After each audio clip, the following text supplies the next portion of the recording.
Le Sénégal qui va vers sa 13e Coupe d'Afrique. On va rappeler que le Sénégal a fait ses premiers pas en 1965 seulement.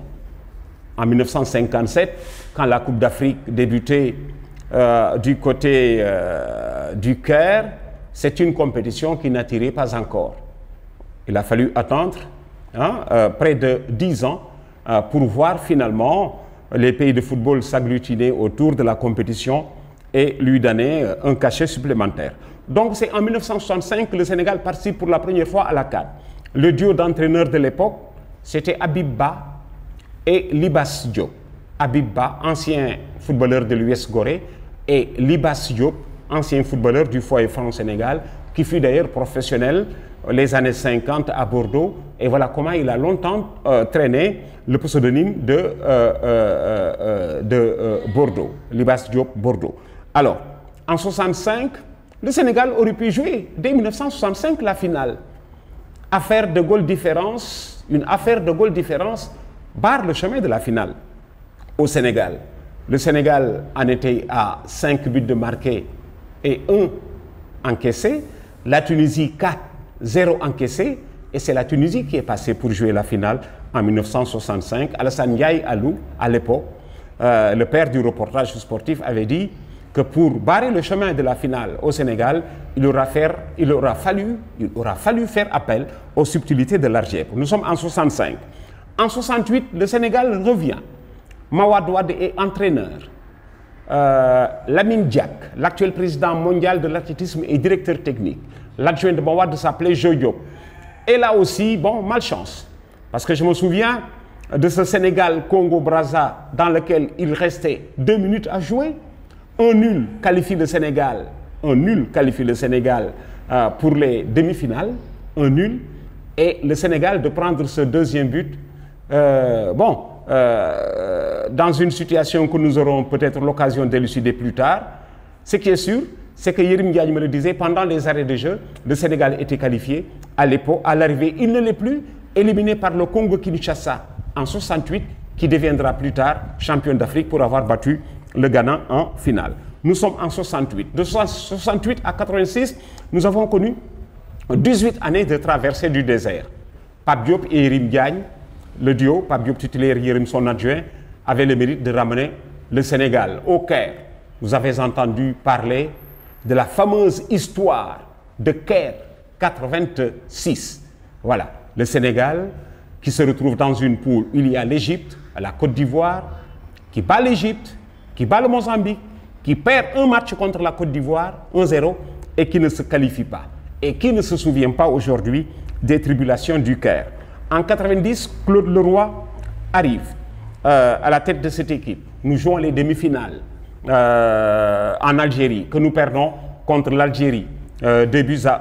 L'Algérie sera sacrée chez elle pour la première fois championne d'Afrique. 2 ans après, le Sénégal l'accueille avec le même Claude Leroy et s'arrête en quart de finale contre le Cameroun sur la marque d'1-0. 94, Jules Bocandé, un tout petit peu précipitamment bombardé sur l'échiquier dans les grands rôles, s'arrête lui aussi au premier tour devant la Zambie, 1-0. C'est cette Zambie-là qui jouera la finale pour la perdre contre le Nigeria, souvenez-vous, 2-1. Nous sommes en 94. Peter Schnittger arrive en 2000. Nous sommes au Nigeria, co-organisation Nigeria-Ghana. Et le Sénégal de s'arrêter en quart de finale contre le Nigeria, futur vainqueur. Je me souviens, à 10 minutes de la fin, le Sénégal mène 2-1. Le Sénégal finit par perdre ce match. Le Sénégal finit par perdre à 10 minutes de la fin. Le Sénégal mène 1-0. À 10 minutes de la fin, le Sénégal mène 1-0. Je revois encore le but de Khalilou Fadiga sur le centre de Henri Camara. Le Sénégal mène 1-0 et finit par perdre 2-1. Nous sommes en 2000. En 2002, le Sénégal, pour la première fois, s'aligne en finale et perd la finale contre le Cameroun. Voilà, après avoir vu vraiment de près une Coupe d'Afrique, comme on dit, dans le match. Nous sommes en 2002. En 2004, Bruno Metsu est encore là. Et l'équipe s'arrête en quart de finale contre la Tunisie qui était chez elle. 1-0. La Tunisie finira par gagner cette Coupe d'Afrique. 2006, nous sommes en Égypte. Le duo Amara Traoré-Ablaye Sarr ou Ablaye Sarr-Amara Traoré, parce qu'à l'époque, Ablaye Sarr était le titulaire. Nous nous arrêterons en demi-finale contre l'Égypte chez elle, 2-1, et c'est l'Égypte qui battra la Côte d'Ivoire en finale. En 2008, Kasper Zak ne va pas au terme. En 2008, nous sommes au Ghana. Kasper Zak abandonne l'équipe au Ghana. Son adjoint, Lamine Ndiaye, termine, comme on dit, la compétition. Et ce fut également une Coupe d'Afrique de sinistre mémoire pour cette équipe du Sénégal, surtout le match perdu face à l'Angola sur la marque de 3-1. En 2012, nous revenons, c'est ça.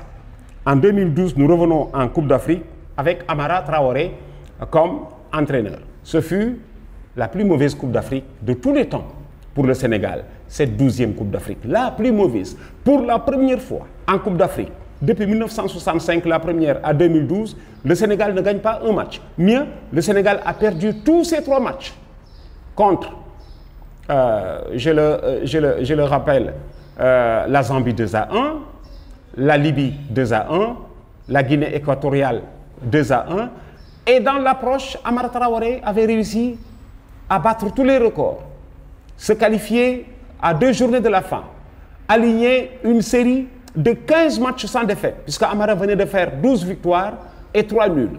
Dans cette phase finale, en 3 matchs, il avait perdu les 3 et signé la plus mauvaise Coupe d'Afrique du Sénégal de tous les temps. Nous retournerons sur les lieux.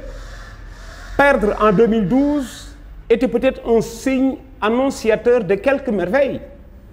Parce que le Sénégal, dans cette prochaine Coupe d'Afrique, ne peut pas être plus mauvais qu'en 2012. Qui sait ce qui nous attend? J'ai eu rappelé des petites anecdotes du genre quand l'Allemagne gagnait, souvenez-vous, la Coupe du Monde. Quand l'Allemagne gagnait la Coupe du Monde en 1954, elle avait aussi perdu en poule 8-3 contre la Hongrie. 8-3 contre la Hongrie. 2 semaines après, les mêmes équipes jouent la finale et cette fois-ci, c'est l'Allemagne qui gagne 3-2. Je souhaite aux petits Sénégalais de marcher sur les mêmes plates-bandes, puisque cette Coupe d'Afrique, les Sénégalais l'attendent depuis des générations. Ce sera la 13e Coupe d'Afrique du Sénégal. Certains superstitieux nous diront, attention au chiffre 13. Nous allons tordre le cou au chiffre 13 pour finalement en faire des merveilles.